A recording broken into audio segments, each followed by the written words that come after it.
ওরা চায় না কোনোদিন কোন মুসলমান শিক্ষিত, আমি শিক্ষিত নিজেকে বলছি, বুঝানোর জন্য বলছি, কোন মুসলিম প্রশ্ন করুক।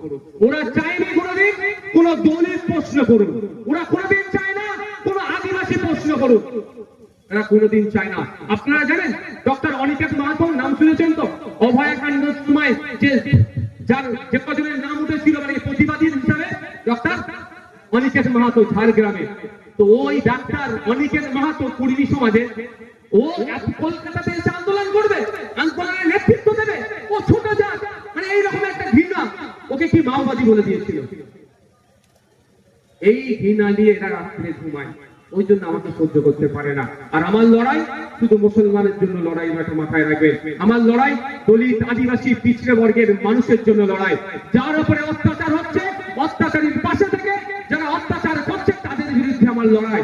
এই লড়াই করতে গেলে এমএলএ থাকতে হবে এইরকম ব্যাপার নয়, এই লড়াই করতে গেলে এমপি হতে হবে এইরকম ব্যাপার নয়, এই লড়াই করতে গেলে শিক্ষা সুবিধা রাখতে হবে। এটাই মনে করি আমি, যে আমাকে এমপি এমএলএ মিনিস্টার হয়ে তারপরে লড়াই করব, ওই ধরনের কোনো জায়গা নাই। বন্ধুগণ, শেষে একটা শেষ পয়েন্ট যেটা